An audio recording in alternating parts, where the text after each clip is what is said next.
말씀이 우리의 힘입니다. 샬롬. 오늘도 하나님의 말씀에 있는 모든 분들을 사랑으로 축복합니다. 예수님께서 행하시는 이적과 가르침에 대한 소문, 사람들의 환호로 인해 예수 공동체는 당시 사회에서 매우 큰 이슈가 되었겠죠. 이제 예수님의 사역은 점점 하나님의 나라, 십자가의 방향으로 향하는데요. 오늘 본문을 통해 함께 살펴볼 내용은 1. 비유로 배우는 하나님의 나라, 2. 세례 요한의 죽음, 신적 권위를 가지신 예수님 시대의 시작, 오병이어 무리를 걸으심 7병이여. 3. 가나안 여인과 부스러기 은혜. 4. 불가피한 종교 지도자들과의 갈등입니다. 첫 번째, 비유로 배우는 하나님 나라입니다. 예수님은 천국에 대해 비유로 말씀해 주시지요. 비유는 크게 두 가지 기능이 있는데요. 한편으로는 예수님을 대적하고 반대하는 사람들을 알아듣지 못하게 하면서, 다른 한편으로는 예수님을 따르고 믿는 사람들에게는 하나님 나라의 비밀이 이해되고 설명되는 기능을 가지고 있는 겁니다. 마태복음 13장 11절입니다. 대답하여 이르시되 천국의 비밀을 아는 것이 너희에게는 허락되었으나 그들에게는 아니 되었나니. 왜 누구에게는 비밀을 알려주시고 누구에게는 감추시는 걸까요? 그것은 알려지거나 감춰지는 것은 전하는 사람의 계획이나 의도 때문이 아니라 듣는 사람의 마음밭, 즉 믿음에 달려있기 때문입니다. 하나님 나라는 누구에게나 열려있지만 믿음으로 반응하는 사람에게만 보여진다는 거죠. 본문의 씨 뿌리는 비유도 이런 관점을 가지고 읽으시면 좋겠습니다. 마음이 길가이거나 돌투성이 밭이거나 같이 덤불이면 말씀의 씨가 뿌려져도 결실하지 못하지만 마음이 갈아엎어진 좋은 밭이면 많은 열매를 맺게 되겠죠. 하나님께서 끝까지 모든 영혼에게 구원의 기회를 주시느라 심판이 지연되고 있고 사실은 천국이나 심판이 없는 것이 아닐까라는 생각이 들 정도로 지금 이 세상은 악의 아들, 딸들이 가득한 가라지 천하처럼 보이지만 마지막 날에는 알곡과 가라지가 구분될 것이라고 하신 말씀을 기억하기 원합니다. 우리는 밭에 감춰진 보화, 좋은 진주들을 찾고 있는 보석상, 바다에 던져진 그물과 같은 하나님 나라를 내 모든 것을 걸고 찾아 얻어야 할 제자들입니다. 두 번째, 세례 요한의 죽음, 신적 권위를 가지신 예수님 시대의 시작, 오병이어 무리를 걸으심 7병이어입니다. 세례 요한이 죽임당한 이야기는 언제 읽어도 우리 마음을 참 무겁게 하죠. 광야에서 외치는 소리로 예수님이 오실 길을 예비하고 일평생을 광야에서 회개와 하나님 나라를 선포했으며 그렇게 사명자로 살아갔는데 그 결말이 한 아이의 춤사위에 허망한 죽음으로 끝나는 것처럼 느껴지기 때문입니다. 그런데 마태는 세례 요한의 죽음을 신학적으로 해석했는데요. 세례 요한의 죽음은 구약 시대의 종료를 의미했고 이제 예수님이 본격적으로 자신의 신적 권위를 나타내심으로 신약 시대가 열린 것으로 봤습니다. 이어지는 오병이어는 살과 뼈를 찢으신 예수님의 십자가에 대한 이야기이기도 하지만 이 부분은 다른 복음서에서 설명하도록 하겠고요. 오늘은 마태복음의 관점에서만 살펴보겠습니다. 한 아이의 도시락으로 남자만 5천 명이나 되는 대규모 집단을 벳세다 광야에서 먹이신 것은 출애굽한 이스라엘 백성들을 만나와 메추라기로 먹이신 하나님의 신적 능력을 보여주신 것이고 무리를 걸으시며 제자들에게 나니 두려워하지 말라라고 하신 것은 신의 산에서 모세에게 나타나셔서 나는 스스로 있는 자라고 말씀해 주신 것과 평행선을 이루고 있습니다. 우리가 1일차 때 마태가 구약의 모세와 예수님을 평행선에 두고 있다고 말씀드린 내용 기억하시죠? 세례 요한의 죽음 이후로 예수님은 선지자들이 예언해온 주인공 메시아가 당신 자신이라는 사실을 본격적으로 드러내시면서 하나님 나라 사역을 감당하십니다. 그 과정에서 무리를 걸으시는 자연 현상의 주관자, 질병을 치유하시는 우리 생명의 주관자, 종교 지도자들의 잘못된 점을 바로잡으시는 성전과 믿음의 주인으로서의 하나님의 신적 권위를 나타내시는 겁니다. 세 번째, 가나안 여인과 부스러기 은혜입니다. 오늘 본문에 등장하는 가나안 여인의 다른 말은 수로보니게 여인이죠. 딸이 귀신 들린 절박한 상황 속에서 예수 그분이 누구이신지에 대해 정확한 인식이 있었던 가나안 여인은 예수님이 매정하게 거절하시는 것 같은 상황에서도 개에게 떨어지는 부스러기 은혜라도 좋으니 달라고 했지요.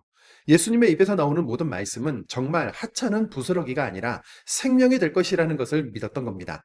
예수님은 돈, 정성, 시험 같은 조건이 아니라 오직 여인의 믿음만을 보시고 말씀으로 딸을 고쳐주십니다.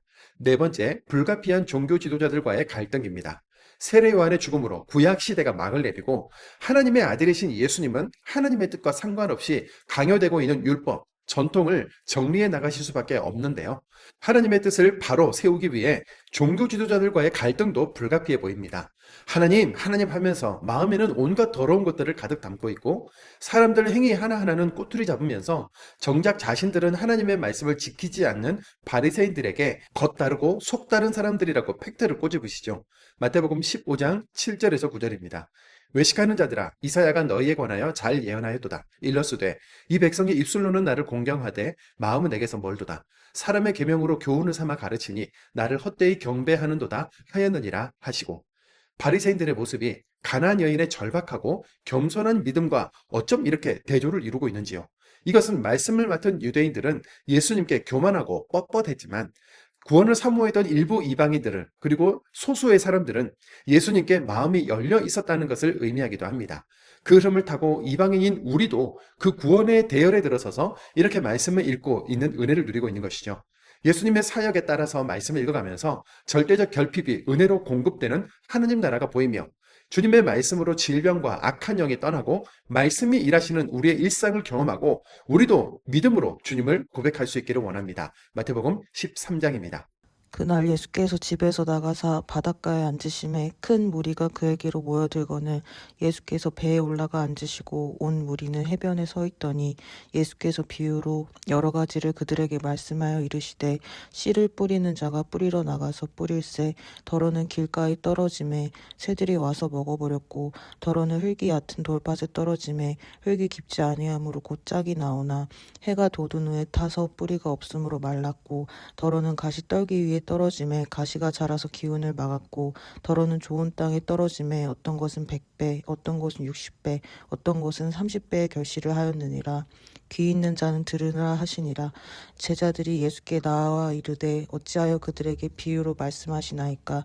대답하여 이르시되 천국의 비밀을 아는 것이 너희에게는 허락되었으나 그들에게는 아니 되었나니 무릇 있는 자는 받아 넉넉하게 되되 없는 자는 그 있는 것도 빼앗기리라.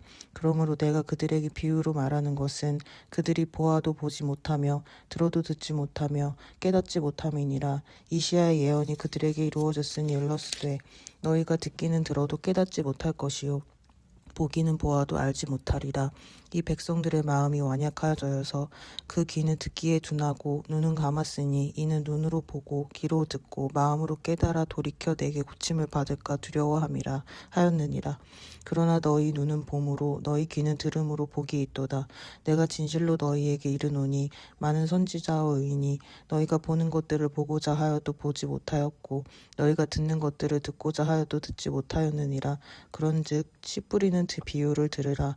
아무나 천국 말씀을 듣고 깨닫지 못할 때는 약한 자가 와서 그 마음에 뿌려진 것을 빼앗나니 이는 곧 길가에 뿌려진 자요 돌밭에 뿌려졌다는 것은 말씀을 듣고 즉시 기쁨으로 받되 그 속에 뿌리가 없어 잠시 견디다가 말씀으로 말미암아 환난이나 박해가 일어날 때에는 곧 넘어지는 자요 가시떨기에 뿌려졌다는 것은 말씀을 들으나 세상의 염려와 재물의 유혹에 말씀이 막혀 결실하지 못하는 자요 좋은 땅에 뿌려졌다는 것은 말씀을 듣고 깨닫는 자니 결실하여 어떤 것은 100배 어떤 것은 60배 어떤 것은 30배가 되느니라 하시더라.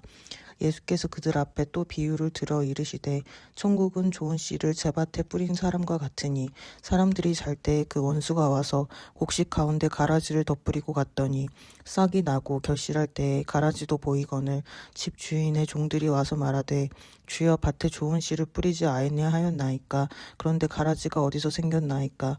주인이 이르되 원수가 이렇게 하였구나. 종들이 말하되 그러면 우리가 가서 이것을 뽑기를 원하시나이까. 주인이 이르되 가만두라. 가라지를 뽑다가 곡식까지 뽑을까 염려하노라. 둘 다 추수 때까지 함께 자라게 두라. 추수 때에 내가 추수꾼들에게 말하기를 가라지는 먼저 거두어 불사르게 단으로 묶고 곡식은 모아 내 곡간에 넣으라 하리라. 또 비유를 들어 이르시되 천국은 마치 사람이 자기 밭에 갖다 심은 겨자씨 하나 같으니 이는 모든 씨보다 작은 것이로되 자란 후에는 풀보다 커서 나무가 되매 공중의 새들이 와서 그 가지에 깃들이느니라. 또 비유로 말씀하시되 천국은 마치 여자가 가루 서말 속에 갖다 넣어 전부 부풀게 한 누룩과 같으니라. 예수께서 이 모든 것을 우리에게 비유로 말씀하시고 비유가 아니면 아무것도 말씀하지 아니하셨느니 이는 선지자를 통하여 말씀하신 바 내가 입을 열어 비유로 말하고 창세부터 감추인 것들을 드러내리라 함을 이루려 하심이라. 이에 예수께서 뿌리를 떠나사 집에 들어가시니 제자들이 나와 이르되 밭에 가라지 비유를 우리에게 설명하여 주소서. 대답하여 이르시되 좋은 씨를 뿌리는 이는 인자요 밭은 세상이요 좋은 씨는 천국의 아들들이 아들들이요 가라지는 악한 자의 아들들이요 가라지를 뿌린 원수는 마귀요 추수 때는 세상 끝이요 추수꾼은 천사들이니 그런즉 가라지를 거두어 불에 사르는 것 같이 세상 끝에도 그러하리라. 인자가 그 천사들을 보내리니 그들이 그 나라에서 모든 넘어지게 하는 것과 또 불법을 행하는 자들을 거두어내어 풀무불에 던져 넣으니 거기서 울며 이를 갈게 되리라. 그때의 의인들은 자기 아버지 나라에서 해와 같이 빛나리라. 귀 있는 자들은 들으라. 천국은 마치 밭에 감추인 보화와 같으니 사람이 이를 발견한 후 숨겨두고 기뻐하며 돌아가서 자기의 소유를 다 팔아 그 밥을 사느니라. 또 천국은 마치 좋은 진주를 구하는 장사와 같으니 극히 값진 진주 하나를 발견하매 가서 자기의 소유를 다 팔아 그 진주를 사느니라. 또 천국은 마치 바다에 치고 각종 물고기를 모으는 그물과 같으니 그물에 가득하매 물가로 끌어내고 앉아서 좋은 것은 그릇에 담고 못된 것은 내버리느니라. 세상 끝에도 이러하리라. 천사들이 와서 의인 중에서 악인을 갈라내어 풀무불에 던져 넣으리니 거기서 울며 이를 갈리라. 이 모든 것을 깨달았느냐 하시니 대답하되 그러하오이다. 예수께서 이르시되 그러므로 천국의 제자된 서기관마다 마치 새 것과 옛 것을 그 곳간에서 내어오는 주십주인과 같으니라. 예수께서 이 모든 비유를 마치신 후에 그곳을 떠나서 고향으로 돌아가사 그들의 회당에서 가르치시니 그들이 놀라 이르되 이 사람의 지혜와 이런 능력이 어디서 났느냐. 이는 그 목수의 아들이 아니냐. 그 어머니는 마리아, 그 형제들은 야고보, 요셉, 시몬, 유다라 하지 않느냐. 그 누이들은 다 우리와 함께이지 아니하냐. 그런즉 이 사람의 이 모든 것이 어디서 났느냐 하고 예수를 배척한지라. 예수께서 그들에게 말씀하시되 선지자가 자기 고향과 자기 집 와에서 존경받지 않음이 없으니라 하시고 그들이 믿지 않음으로 말미암아 거기서 많은 능력을 행하지 아니하시니라. 그때 분봉왕 헤롯이 예수의 소문을 듣고 그 신하들에게 이르되 이는 세례 요한이라. 그가 죽은 자 가운데서 살아났으니 그러므로 이런 능력이 그 속에서 역사하는도다 하더라. 전에 헤롯이 그 동생 빌립의 아내 헤로디아의 일로 요한을 잡아 결박하여 옥에 가두었으니 이는 요한이 헤롯에게 말하되 당신이 그 여자를 차지한 것이 옳지 않다 하였음이라. 헤롯이 요한을 죽이려 하되 우리가 그를 선지자로 여김으로 그들을 두려워하더니 마침 헤롯의 생일이 되어 헤로디아의 딸이 연석 가운데서 춤을 추어 헤롯을 기쁘게 하니 헤롯이 맹세로 그에게 무엇이든지 달라는 대로 주겠다고 약속하고는 그가 제 어머니의 시킴을 듣고 이르되 세례 요한의 머리를 소반에 얹어 여기서 내게 주소서 하니 왕이 근심하나 자기가 맹세한 것과 그 함께 앉은 사람들 때문에 주라 명하고 사람을 보내어 옥에서 요한의 목을 베어 그 머리를 소반에 얹어서 그 소녀에게 주니 그가 자기 어머니에게로 가져가니라. 요한의 제자들이 와서 시체를 가져다가 장사하고 가서 예수께 아뢰니라. 예수께서 들으시고 배를 타고 떠나사 따로 빈들에 가시니 무리가 듣고 여러 고을로부터 걸어서 따라간지라. 예수께서 나오사 큰 무리를 보시고 불쌍히 여기사 그 중에 있는 병자를 고쳐 주시니라. 저녁이 되매 제자들이 나와 이르되 이곳은 빈 들이요 때도 이미 저물었으니 무리를 보내어 마을에 들어가 먹을 것을 사 먹게 하소서. 예수께서 이르시되 갈 것 없다. 너희가 먹을 것을 주라. 제자들이 이르되 여기 우리에게 있는 것은 떡 5개와 물고기 2마리뿐이니이다. 이르시되 그것을 내게 가져오라 하시고 무리를 명하여 잔디 위에 앉히시고 떡 5개와 물고기 2마리를 가지사 하늘을 우러러 축사하시고 떡을 떼어 제자들에게 주시매 제자들이 무리에게 주니 다 배불리 먹고 남은 조각을 12바구니에 차게 거두었으며 먹은 사람은 여자와 어린이 외에 5,000명이나 되었더라. 예수께서 즉시 제자들을 재촉하사 자기가 무리를 보내는 동안에 배를 타고 앞서 건너편으로 가게 하시고 무리를 보내신 후에 기도하러 따로 산에 올라가시니라. 저물매 거기 혼자 계시더니 배가 이미 육지에서 술이나 떠나서 바람이 거스름으로 물결로 말미암아 고난을 당하더라. 밤 사경에 예수께서 바다 위로 걸어서 제자들에게 오시니 제자들이 그가 바다 위로 걸어오심을 보고 놀라 유령이라 하여 무서워하며 소리 지르거늘 예수께서 즉시 이르시되 안심하라. 나니 두려워하지 말라. 베드로가 대답하여 이르되 주여 만일 주님이시거든 나를 명하사 물 위로 오라 하소서 하니 오라 하시니 베드로가 배에서 내려 물 위로 걸어서 예수께로 가되 바람을 보고 무서워 빠져가는지라 소리질러 이르되 주여 나를 구원하소서 하니 예수께서 즉시 손을 내밀어 그를 붙잡으시며 이르시되 믿음이 작은 자여 왜 심하였느니라 하시고 배에 함께 오르매 바람이 그치는지라 배에 있는 사람들이 예수께 절하며 이르되 진실로 하나님의 아들이로소이다 하더라. 그들이 건너가 게네사렛 땅에 이르니 그곳 사람들이 예수이신 줄을 알고 그 근방에 두루 통제하여 모든 병든 자를 예수께 데리고 와서 다만 예수의 옷자락에라도 손을 대게 하시기를 간구하니 손을 대는 자는 다 나음을 얻으니라. 그때 바리새인과 서기관들이 예루살렘으로부터 예수께 나와 이르되 당신의 제자들이 어찌하여 장로들의 전통을 범하나이까 떡 먹을 때에 손을 씻지 아니하나이다. 대답하여 이르시되 너희는 어찌하여 너희의 전통으로 하나님의 계명을 범하느냐. 하나님이 이르셨으되 내 부모를 공경하라 하시고 또 아버지나 어머니를 비방하는 자는 반드시 죽임을 당하리라 하셨거늘 너희는 이르되 누구든지 아버지에게나 어머니에게 말하기를 내가 드려 유익하게 할 것이 하나님께 드림이 되었다고 하기만 하면 그 부모를 공경할 것이 없다 하여 너희의 전통으로 하나님의 말씀을 폐하는도다. 외식하는 자들아 이시야가 너희에 관하여 잘 예언하였도다. 일렀으되 이 백성이 입술로는 나를 공경하되 마음은 내게서 멀도다. 사람의 계명으로 교훈을 삼아 가르치니 나를 헛되이 경배하는도다 하였느니라 하시고 무리를 불러 이르시되 듣고 깨달으라. 입으로 들어가는 것이 사람을 더럽게 하는 것이 아니라 입에서 나오는 그것이 사람을 더럽게 하는 것이니라. 이에 제자들이 나와 이르되 바리새인들이 이 말씀을 듣고 걸림이 된 줄 아시나이까. 예수께서 대답하여 이르시되 심은 것마다 내 하늘 아버지께서 심지 않은 것은 뽑힐 것이니 그냥 두라. 그들은 맹인이 되어 맹인을 인도하는 자로다. 만일 맹인이 맹인을 인도하면 둘 다 구멍에 빠지시리라 하시니 베드로가 대답하여 이르되 이 비유를 우리에게 설명하여 주옵소서. 예수께서 이르시되 너희도 아직까지 깨달음이 없느냐. 입으로 들어가는 모든 것은 배로 들어가서 뒤로 내버려지는 줄 알지 못하느냐. 입에서 나오는 것들은 마음에서 나오나니 이것이야말로 사람을 더럽게 하느니라. 마음에서 나오는 것은 약한 생각과 살인과 간음과 음란과 도둑질과 거짓 증언과 비방이니 이런 것들이 사람을 더럽게 하는 것이요 씻지 않은 것은 손으로 먹는 것은 사람을 더럽게 하지 못하느니라. 예수께서 거기서 나가사 두로와 시돈 지방으로 들어가시니 가나안 여자 하나가 그 지경에서 나와서 소리를 질러 이르되 주 다윗의 자손이여 나를 불쌍히 여기소서. 내 딸이 흉악하게 귀신 들렸나이다 하되 예수는 한 말씀도 하지 아니하시니 제자들이 와서 청하여 말하되 그 여자가 우리 뒤에서 소리를 지르오니 그를 보내소서.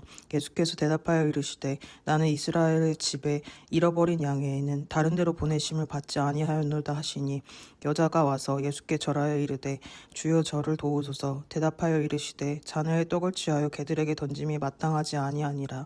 여자가 이르되 주여 올소이다마는 개들도 제 주인의 상에서 떨어지는 부스러기를 먹나이다 하니 이에 예수께서 대답하여 이르시되 여자여 내 믿음이 크도다. 내 소원대로 되시리라 하시니 그때부터 그의 딸이 나으니라.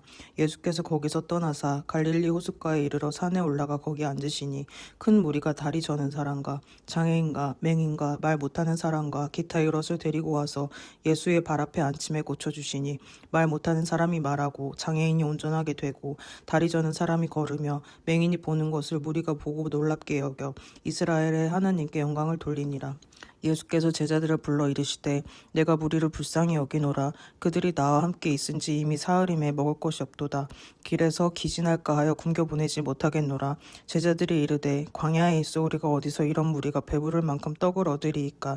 예수께서 이르시되 너희에게 떡이 몇 개나 있느냐. 이르되 7개와 작은 생선 2마리가 있나이다 하거늘 예수께서 무리에게 명하사 땅에 앉게 하시고 떡 7개와 그 생선을 가지사 축사하시고 떼어 제자들에게 주시니 제자들이 무리에게 주매 다 배불리 먹고 남은 조각을 7 강주리에 차게 가두었으며 먹은 자는 여자와 어린이 외에 4,000명이더라. 예수께서 무리를 훑어 보내시고 배에 오르사 마가던 지경으로 가시니라.